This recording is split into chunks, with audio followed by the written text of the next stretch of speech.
ಆಗಿನ ದಲಿತರೇ ಈಗಿನ ಮುಸ್ಲಿಂ ಅಂತಕ್ಕಂಥ ಮಾತನ್ನು.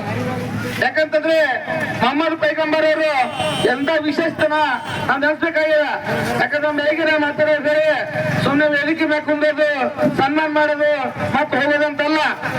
ಯಾಕಂತಂದ್ರೆ ತಾವೆಲ್ಲ ಶ್ರಮಜೀವಿಗಳು, ತಾವು ಒಂದ್ಸಾರಿ ಮಾತು ಕೊಟ್ರೆ ತಾವು ರಕ್ತನೇ ಹರಿಸ್ತೀರಿ ವಿನ ಮಾತು ತಪ್ಪಲ್ಲ. ಆ ಒಂದು ಸಮುದಾಯಕ್ಕೆ ಸೇರ್ತಕ್ಕಂಥ ಮುಸ್ಲಿಂ ಸಮಾಜ. ಯಾಕಂತಂದ್ರೆ ಅವರು ಈ ದೇಶದ ಮೂಲ ನಿವಾಸಿಗಳು. ಹಾಗಾಗಿ ಒಂದು ಮಾತು ಹೇಳ್ತಾರೆ ಪೈಗಂಬರ್ ಸಾಹೇಬರು, ಏನಪ್ಪಾ ಅಂತಂದ್ರೆ ನೋಡಿ ಆ ಮುಸಲ್ಮಾನ್ ಸಮಾಜರು ಹಿಂದೆ ಹೇಳ್ತಾರ ಏನು ಮೊಹಮ್ಮದ್ ಏನಂತಂದ್ರೆ अपने पड़ोसियों के साथ बहुत प्यार मोहब्बत से रहना ಅಂತಾರೆ. ಏನಿದ್ರೆ ಅಂತ ನಾವೆಲ್ಲರೂ ಅನ್ನೊಂದರಾಗಿರ್ಬೇಕು, ಪ್ರೀತಿ ಪ್ರೇಮದಿರಬೇಕು, ಎಲ್ಲಿ ಕೂಡ ಕರೆಕ್ಟ್ ಮಾನವೀಯ ನೆಲೆಗಟ್ಟುಗಳು ಬಡತಕ್ಕಂಥ ಕೆಲಸ ಮಾಡಬೇಕಂತಕ್ಕಂಥದ್ದು. ಯಾಕಂತಂದ್ರೆ ಇವತ್ತು ಪಟ್ಟಿರ್ತಕ್ಕಂಥವ್ರು ಮನೆಯಲ್ಲಿ ಒಂದೊಂದು ಜಾಗ ಆಗ್ಲಿ, 2 ದಿನ ಜಾಗ ಆಗ್ಲಿ, 3 ದಿನ ಜಾಗ ಆಗ್ಲಿ, 3ನೇ ದಿನ ಆ ಮಾತು ಇಲ್ಲಪ್ಪ ಅಂತಂದ್ರ ನೀನಾದ್ರೂ ಹೋಗಿ ಮಾತಾಡಿದ್ರೆ ಇದು ಸಮುದಾಯಕ್ಕೆ ಸೇರ್ತಕ್ಕಂಥ ಮೊಹಮ್ಮದ್ ಪೈಗಂಬರ್ ಒಳ್ಳೆಯ ಸಂದೇಶವನ್ನು ಕೊಟ್ಟಿದ್ದಾರೆ. ಆ ಕಾರಣಕ್ಕಾಗಿ ನಾವು ತಮ್ಮಲ್ಲಿ ಒಂದು ಮಾತನಾಡಕ್ಕೆ ಇಷ್ಟಪಡ್ತಿದ್ದೀವಿ. ತಾವೆಲ್ಲ ಬಿಸ್ನೆಸ್ ಮಾಡ್ಕೊಂಡು ಯಾವುದೇ ಕೆಲಸ ಮಾಡ್ತೀವಿ.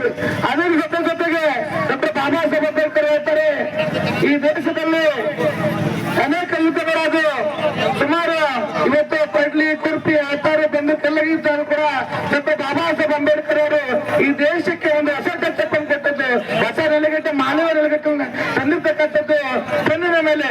ಆ ಕಾರಣಕ್ಕಾಗಿ ಡಾಕ್ಟರ್ ಬಾಬಾ ಸಾಹೇಬ್ ಅಂಬೇಡ್ಕರ್ ಅವರ ಆಶಯದಂತೆ ತಮಿಳರ ಮುಂದಿನ ಪೀಳಿಗೆಯಲ್ಲಿ ಹೆಚ್ಚಿನ IPS ಇರ್ತಕ್ಕಂಥ ವಿದ್ಯಾರ್ಥಿಗಳನ್ನ ರೆಡಿ ಮಾಡೋದಕ್ಕೆ ಅವ್ರು ಏನೇ ಬರ್ತಾರಪ್ಪ ಜಿಲ್ಲೆಯಲ್ಲಿ ಯಾವುದೇ ಕೋಚಿಂಗ್ ಇದ್ರು ಕೂಡ ಅವ್ರಿಗೆ ತಿಳಿಯ ಕೊಟ್ಟಕ್ಕಂಥ ವ್ಯವಸ್ಥೆಯನ್ನ ನಾವು ಮಾಡ್ಕೊಡ್ತೀವಿ ಅಂತಕ್ಕಂಥದ್ದು ಈ ವೇದಿಕೆ ಮುಖಾಂತರ ಹೇಳೋದ್ರ ಮುಖಾಂತರ.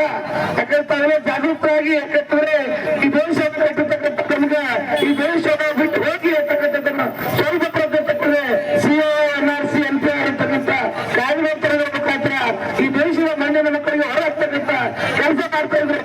ಆದರೆ ನಾನು ಈ ವೇದಿಕೆ ಮುಖಾಂತರ ಅವರೆಲ್ಲ ಅಕ್ಕಡಿಗೆ ಮುಸ್ಲಿಂ ಸಮಾಜ ಎಲ್ಲ ಹೇಗೆ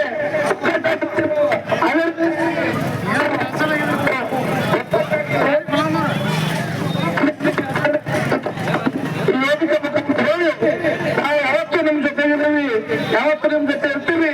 ಎಲ್ಲರ ಪಕ್ಕ ಒಳ್ಳೆಯ ಮಾನವೀಯ ನೆಲೆಗಟ್ಟಿನಲ್ಲಿ ಏನು ಬಾಬಾ ಸಾಹೇಬ್ ಅಂಬೇಡ್ಕರ್ ಗೊತ್ತು, ಬಸವಣ್ಣವರು ಏನು ಮೊಹಮ್ಮದ್ ಪೈಗಂಬರ್ ಅವರ ಆ ನೆಲೆಗಟ್ಟು ಅನ್ನೋದು ಸಾಗರ ಅಂತಕ್ಕಂಥ ಮಾತನ್ನು ಈ ವೇದಿಕೆ ಮುಖಾಂತರ ಹೇಳಿ ಅತ್ಯಂತ ಅದ್ಭುತವಾಗಿರ್ತಕ್ಕಂಥ ಕಾರ್ಯಕ್ರಮ ಮಾಡಿರ್ತಕ್ಕಂಥ ಆಯೋಜಕರಿಗೆ ಈ ಮೂಲಕ ತುಂಬಿರುವ ಭೀಮಾವನ್ನು ಸಲ್ಲಿಸಿ ಒಂದು 2 ಮಾತು ಮುಗಿಸ್ತೇನೆ. ಎಲ್ರಿಗೂ ಜೈ ಭೀಮ್, ಜೈ ಟಿಪ್ಪು ಸುಲ್ತಾನ್, ಜೈ ಭಾರತ್.